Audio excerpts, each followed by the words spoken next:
Okay, I'm gonna go through the questions on your test review. I'm going to explain each question.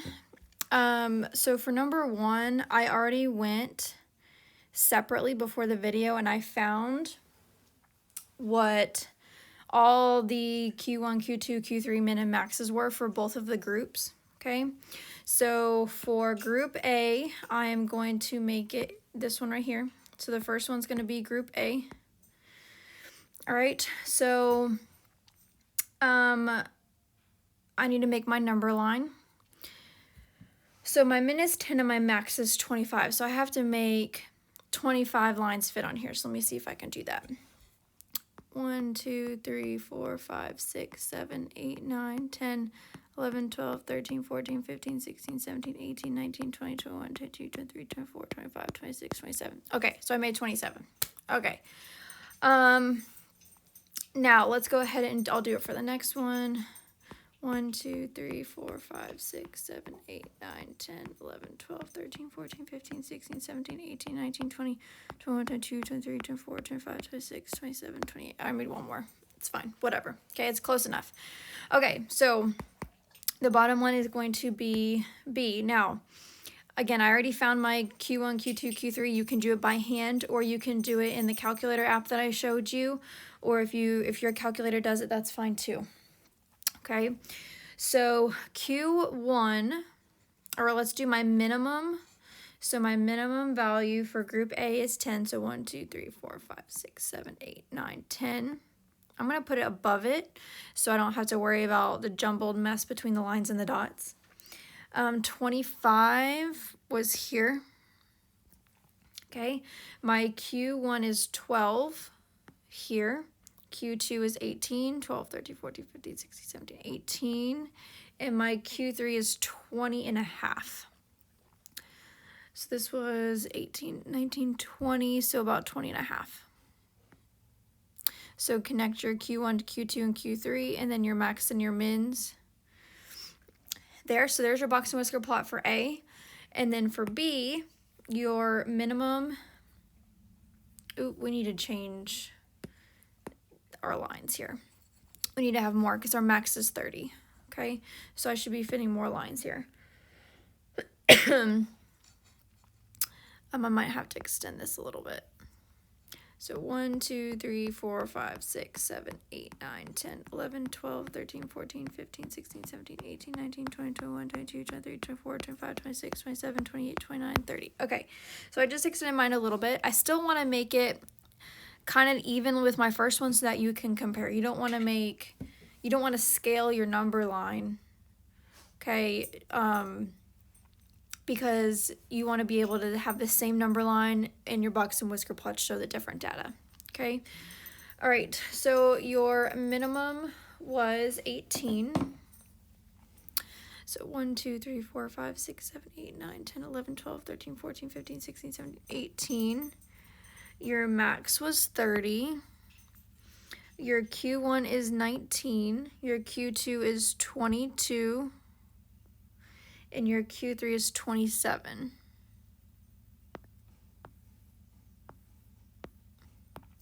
Okay.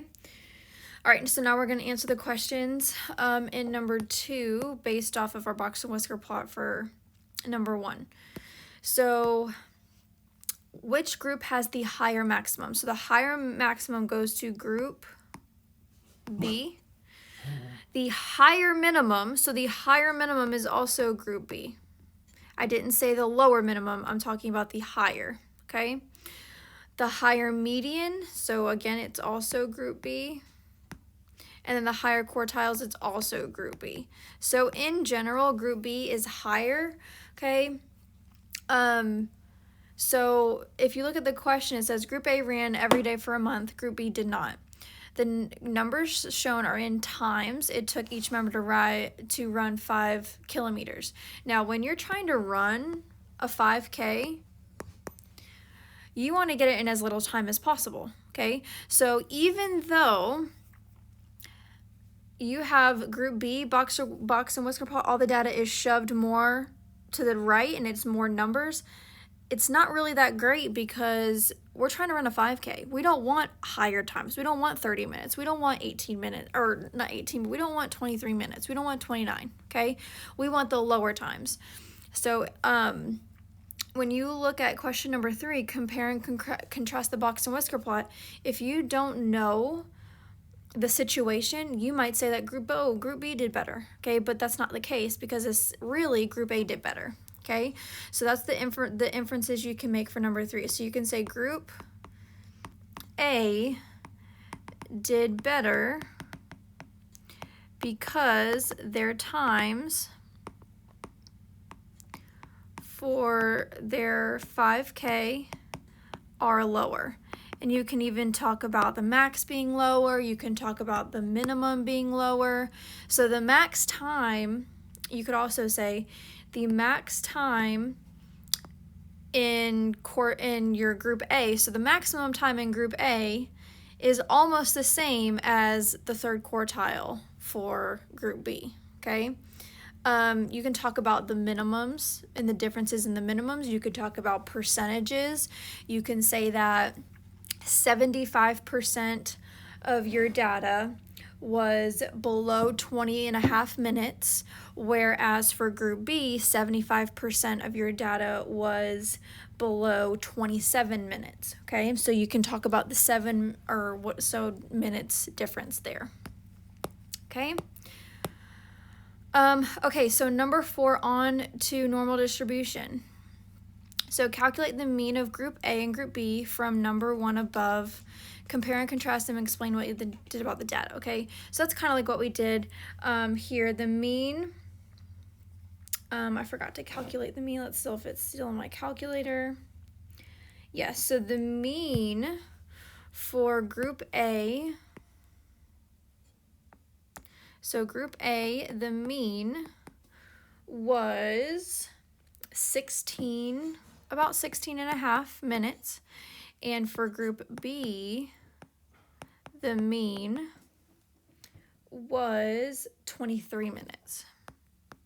Okay, so that's a huge difference there when you're talking about running and times. Okay, so you can still compare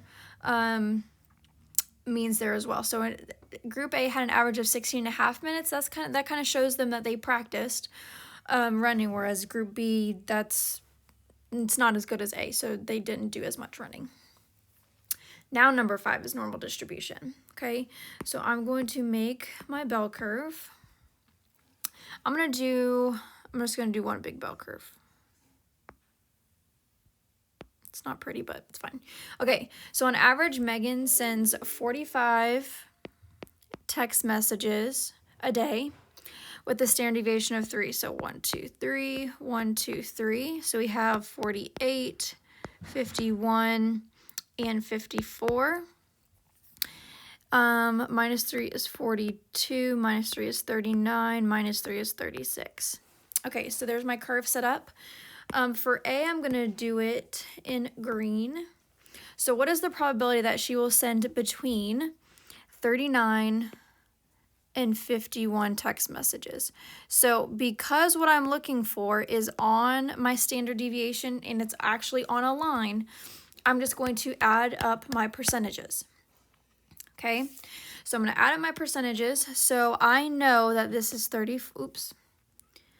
Let's go back. I know that this one is 34, 34, 13 and a half, 13 and a half, and then 2.35 and 0.15. 0.15, 2.35. So it's kind of messy, but it's the same as your notes and everything, okay? So between those, you're going to add them all up. So you're going to add 13 and a half plus 13 and a half plus 34 plus 34. So 95. Now, remember, the normal curve, the percentages I give you are percentages. Percentages is different than probability. So I'm looking for probability here. So even though my answer is 95%, that is not my answer because I asked you for probability. So you're going to take your answer, divide it by 100, and your probability is 0.95. Now, on your test tomorrow, you might see these two answers. There is only one right one. So make sure you highlight or circle what it's asking for. So here I'm asking for all probabilities. So you should have no percentages as your answers, okay? I did see on homework that a lot of you were leaving your answers as percentages when I asked you for probabilities and vice versa. You need to know the difference, okay? All right, let's do B. What is the probability that she will spend, or that she will send more than 51? So more than 51 is to the right. So you're going to add 2.35 plus 0.15 and get 2.5%. Now, you're going to divide that by 100 again because I want probability. So your answer is 0.025. Okay, and then the last one, oops. Okay, the last one, I want the probability that she will send less than 42. So less than 42 is here. So I'm going to add 13.5 plus 2.35 plus 0.15. 16. So 16, it's a 16% probability that she's going to send less than 42. But remember, divided by 100, 0.16 is your answer. Okay? Now, when it's a normal curve and the numbers that you're looking for land on the normal curve that you have here, it's percentages and you need to transform it into probability if that's what it's asking for. When you're working with z-scores and you're looking at the z-table, that automatically gives you probability. So if I ask you for probability, you're going to leave your answer like that. If I ask you for percentages, then you're going to multiply it by 100. Okay, so you need to know the difference between the two. Okay, number 6. A team's annual car wash fundraises, they usually raise $600. Okay, so $600 with a standard deviation of 40. So 3 lines to the left, 3 lines to the right. Okay, so we have 640 here. Plus 30 is 670. Plus 30, 40 again. That's supposed to be 680.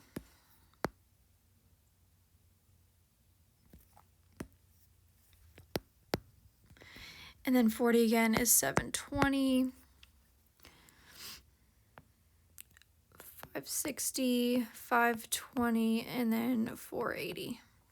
Okay, so my curve is set up. All right, so the first one, so for letter A, you want less than $680. Okay, so I'm going to go ahead and I'm going to put my 34, 13 and a half, 2.35, 2.35, 0.15. Now, these numbers are always the case. It's just what you're looking for here tells you whether you can add them all up on the curve or if you have to look at your z-score, okay? So less than 680. So 680 is on my curve, okay? So I can just add up the probabilities. So I'm going to add up everything to the left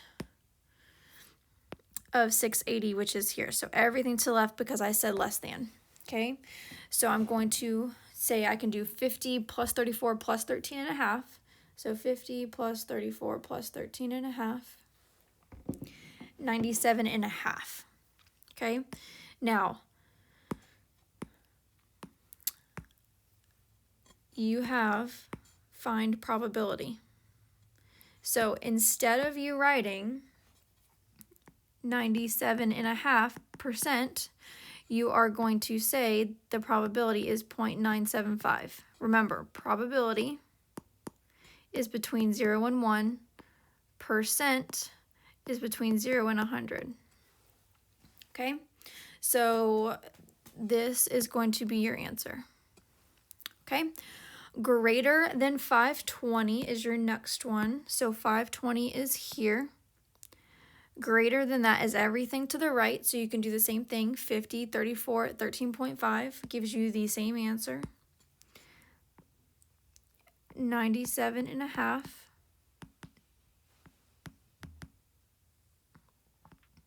okay? All right, the next one, between 560. Let's see, between 560, what is a highlighter? And 720. Okay, so if you're between, you can add them all up. So 34 plus 34 plus 13.5 plus 2.35 is 83.85. So 83.85, change that to a decimal, so 0.8385. Okay, so on your quiz or your test tomorrow, you may see rounded to 2 or 3 decimals. So if you get this answer and you don't see it, look at how your 4 multiple choice answers are rounded. Okay. All right, number 7.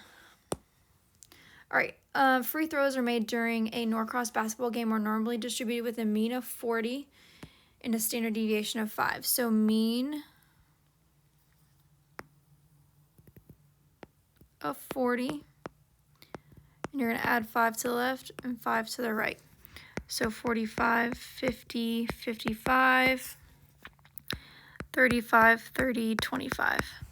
Okay, so the first one, it says probability. So again, you're finding the probability, no percentages.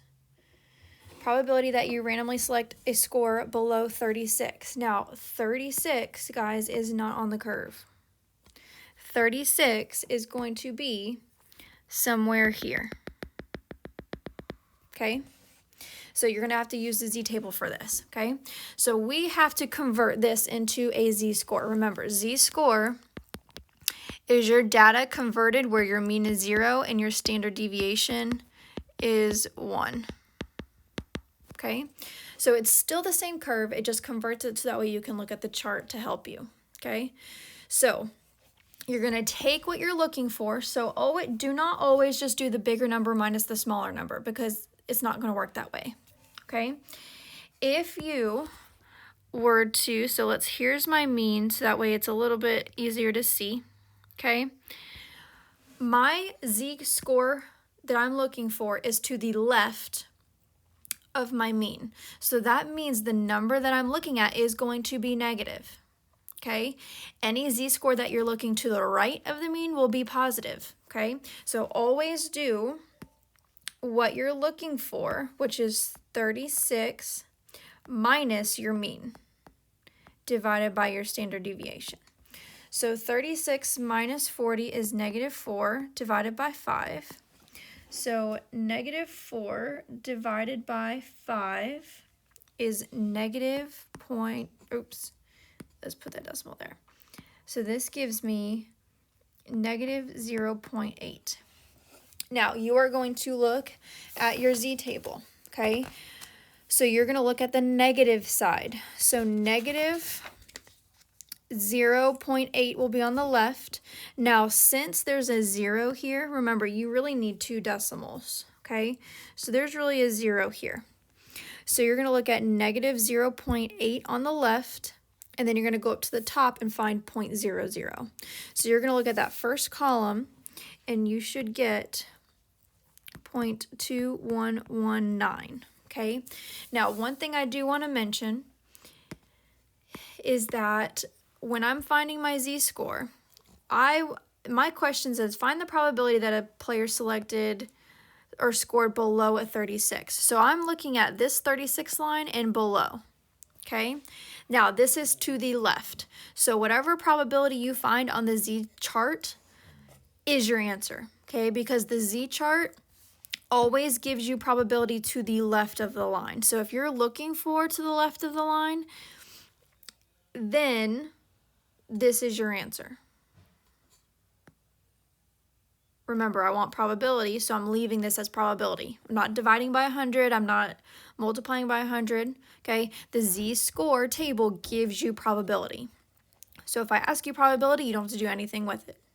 Okay? So 0.2119 is your answer here. Okay. Letter B, probability again, probability that a player scored above a 52. So above 52, so 52 is going to be about here. Now I want above, okay? Above is going to be to the right, okay? So even though the Z table gives you that line and probability to the left, we can still figure this one out, okay? So my Z-score is on the right, so I'm going to be looking at the positive side of my Z-score, all right? So we should be doing what we're trying to look for minus my mean divided by standard deviation. So this is 52 minus 40 should be 12. And 12 divided by 5 is 2.4. So on the positive, okay, so my second decimal is 0, okay? So I should be looking at the positive side of my Z-score table, 2.4 on the left-hand side, and then the first column, which is 0.00, okay? So the left side gives you your whole number and your first decimal. The top gives you your second decimal, okay? So you should be looking at the first line, okay, the first column, and you should get a Z-score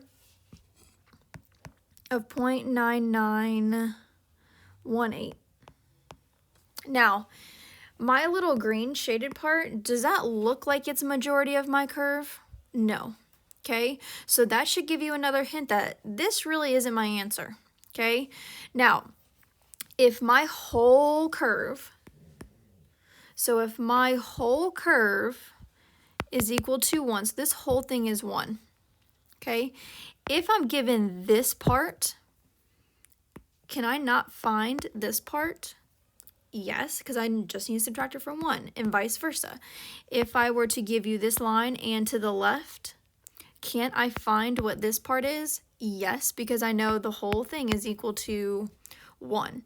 So every time you have a Z-score and it says above or more than, you are going to subtract from 1. So 1 minus whatever you get here, okay?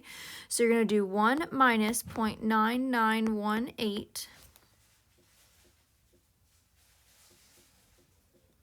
and you're going to get 0.0082. This is your answer. Okay, so Z tables always give you area to the left. If you're not looking for area to the left, subtract it from 1, okay? So if I say below, you're good. If I say above, you do 1 minus, okay? Now, this last one is a little tricky, okay? So it says between, all right? So I'm going to do this one in red. So it says between 31 and 42. So 31 is about here, and 42 is about here. Okay, so we need to find two Z-scores here. Okay, we need to do the 31 minus 40 divided by 5. And we also need to do 42 minus 40 divided by 5. Okay, so it's always what you're looking for minus the mean. Okay, now 31 minus 40 is -9, and -9 divided by 5 is -1.80. Okay, we'll find the probability in a second. This one is 2 over 5, and 2 divided by 5 is 0.40. Okay, now we have our two Z-scores and we're looking for between. Now remember what I said. Z-scores always give you area to the left. So when I look at -1.80, it's going to give me probability this way. Okay, when I look for 0.40, I'm going to do this one in gray. When I look for 0.40, it's going to give me everything to the left. Okay, now all I really want is what I highlighted here in this gray. This extra stuff that I'm going to kind of rewrite in yellow, this stuff right here, I don't want. So I'm going to have to subtract that, okay? So whatever z-score you get for both of them, you're going to subtract them, okay? Because you just want the middle part. You don't want this yellow extra stuff that I highlighted, okay? So you're going to do, you look at your chart, negative 1.8 is 0.053. Oops, nope, that is not right. It is 0.0359, okay? And then the probability for 0.40 is 0.6554, okay? So this one goes with this probability here, and this one goes with this one here, okay? So we're going to take both of those and subtract them. So 0.6554 minus 0.0359. So your probability is 0.6195. Okay? Because we just want between. We want between 31 and between 42. So all I want is this stuff right here. So when I found this z-score to the left, I don't want that. I'm going to subtract that. Okay? All right. Next, we are talking about sampling types, okay? All right, so Miss Dawson wants to find or survey the students at Norcross to see what their favorite subject is, okay? I had to figure out what type of sampling each one is, okay? So if I'm going to sample just seniors, okay, this one is going to be stratified because I've already split Norcross up into freshmen, sophomore, juniors, and seniors. Oops, that is not correct. It's not stratified, it's cluster, okay? Okay, this one is cluster because I already grouped them and I'm picking one of the groups. I'm not picking a couple from each group, okay? A couple from each group would be stratified. A whole group that's already split up is cluster, okay? Now, if my problem was like C, and I said that I surveyed 5 freshmen, 5 sophomore, 5 junior, and 5 senior, that would be stratified. Okay, so that's the difference between those two. Okay. B, surveyed the first 20 people in the cafeteria. Now, this is easy for me because I get it over with. Okay, so this one is going to be convenience. Okay. Convenience for letter B because I've sampled the first 20 people and then I'm out. Okay. D, Miss Dawson surveys with a computer generator. This one is simple random. Every time I say computer generator, it's going to be simple random. Okay, everybody has an equal opportunity. E, I'm surveying every third person who walks into the building. This one is going to be systematic. Every time I talk about every third, every fourth, every fifth, and so on, there's a pattern to it. It's systematic. Okay? And then the last one, Miss Dawson, I'm going to see whether they are biased or unbiased. Okay? Miss Dawson surveys the football team. Oh, yeah, so if I'm trying to see if they prefer football or baseball, and I'm going to sample the football team, of course they're going to say football. So this is bias. Okay? For B, Miss Dawson surveys the boys and girls soccer teams. Okay, this one is unbiased because they both don't play football or baseball. Okay, so they might prefer one over the other. So B is going to be unbiased. Okay, I hope that helped. Let me know if you need any questions.